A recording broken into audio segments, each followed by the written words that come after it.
Hello everyone, welcome back to the channel. This is Henry. Just to bring you up to date, I just finished listening to our provincial health officer doing her press release today at 3 p.m.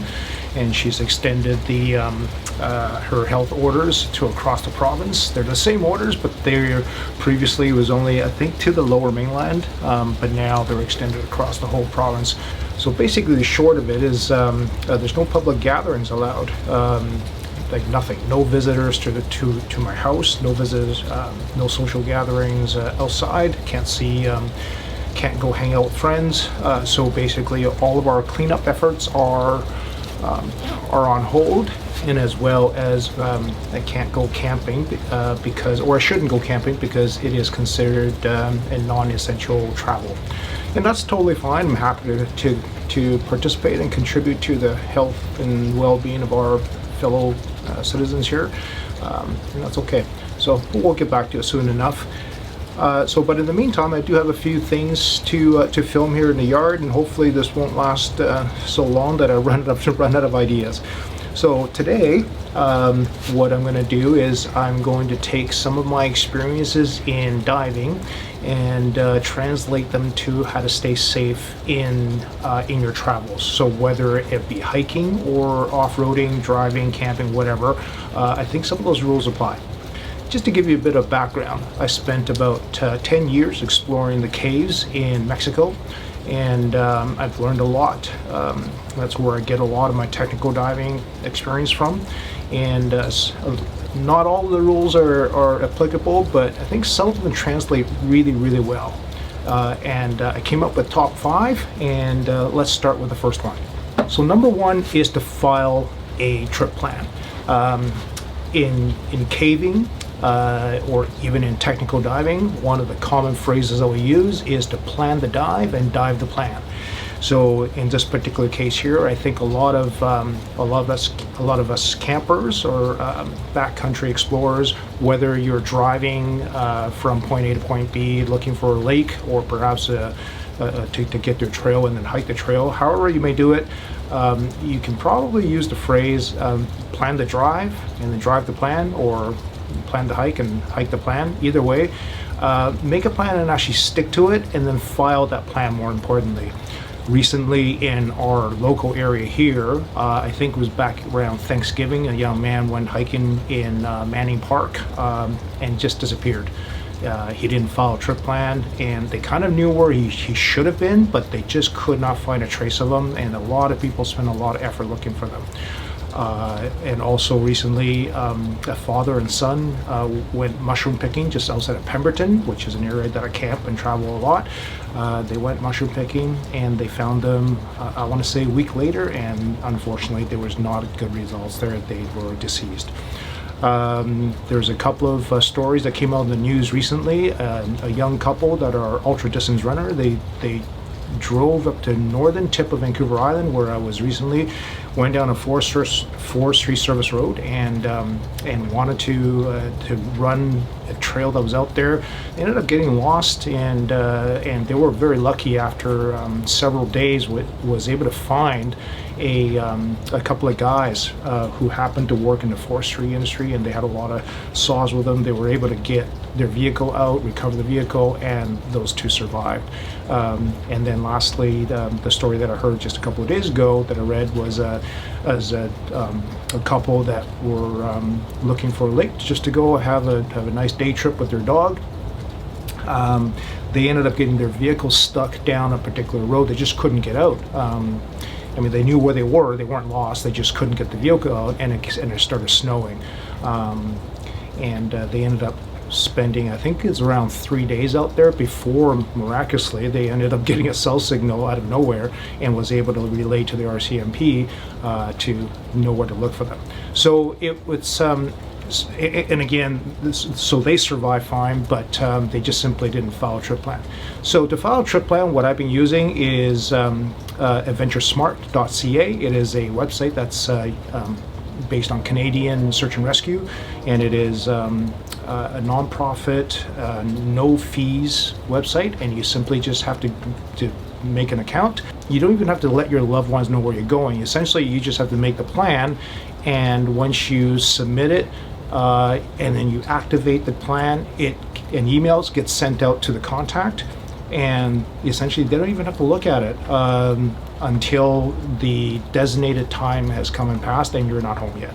So please make a plan, make a proper plan, stick to the plan, and follow that plan. That's kind of like the biggest thing you could possibly do. Number 2, so this one comes from, definitely comes from my caving experience.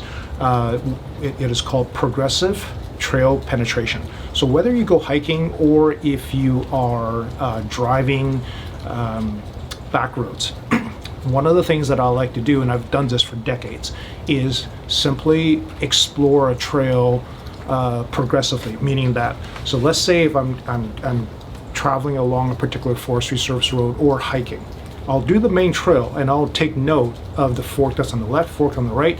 I'll keep going, maybe past 2, 3, 4, 5, 6 forks. It doesn't matter. I stick to the main road, and I will travel that main road for many times to come until I can pretty much memorize exactly where each turn is going to be. So you might know that after the second turn, there's a fork to the right. After the third turn, there's 2 forks to the left, whatever that is. And then once you're so familiar with that particular trail, I will go explore the first fork. And the reason for that is because you can tell pretty much where every stump, every rock is going to be. So again, whether you're driving or whether you're hiking, progressive penetration. So, and again, you do the first fork to the right, perhaps, and you do the same thing there. You just keep going down the main route, And I'll do that many, many times.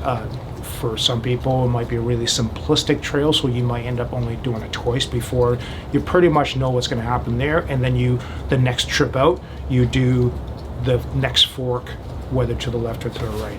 And eventually, you've traveled the main road so many times, dozens and dozens of times, you pretty much know exactly what to expect. You know where every rut is, you know where every bridge is, and with that comes a huge amount of trail experience, and the progressive penetration essentially will keep you so much safer.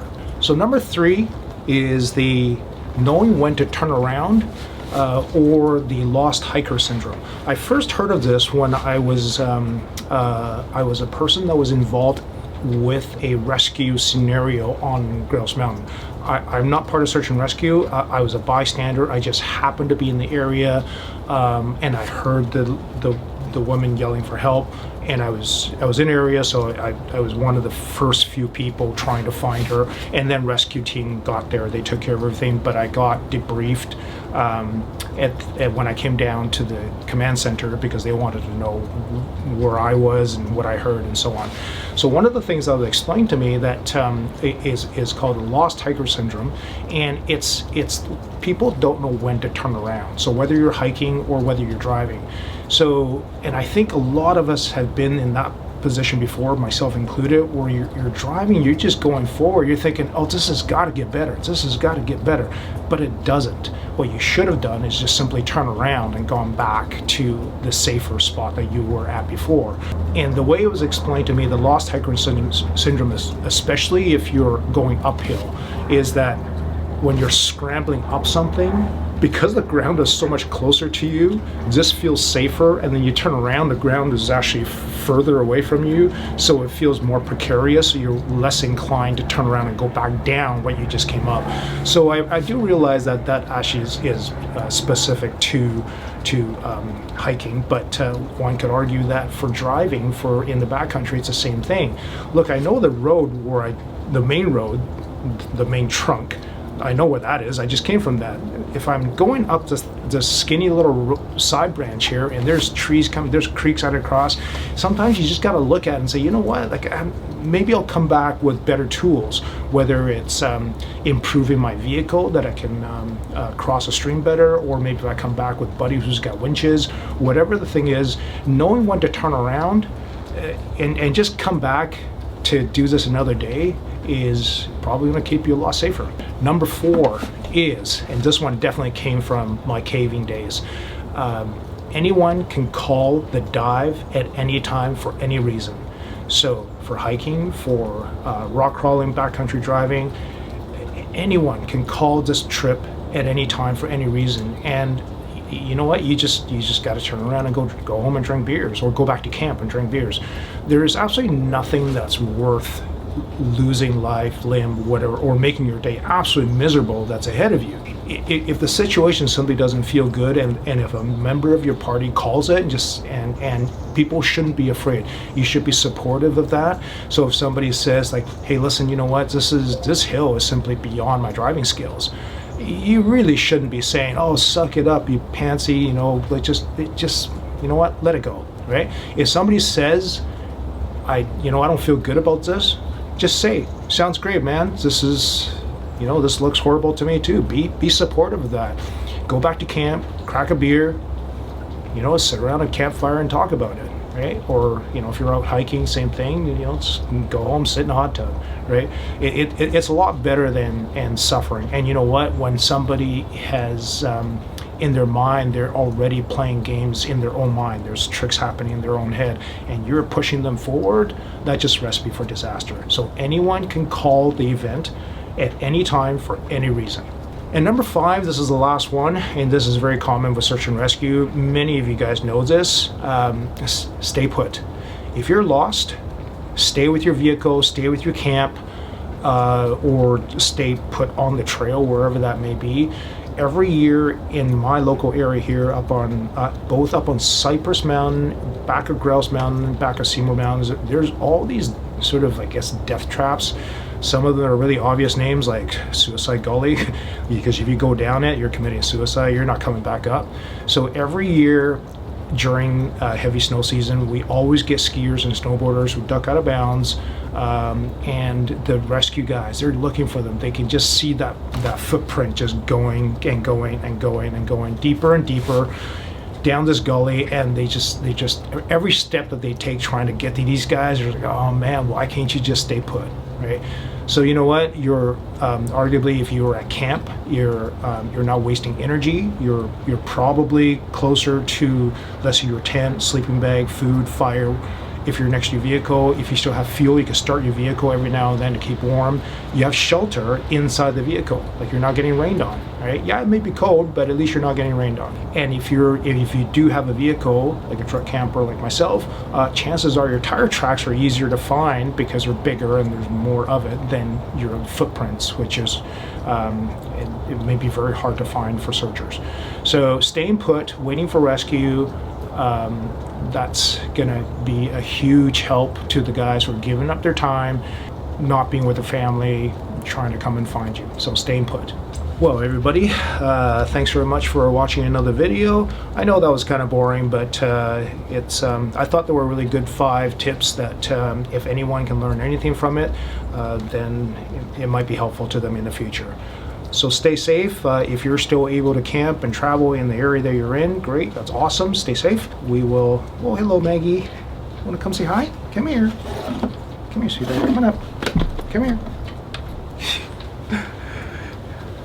Want to say hi to everybody? All right, you guys. Thanks for sticking with me. We'll see you in the next video. Thanks to my Patreon supporters, guys.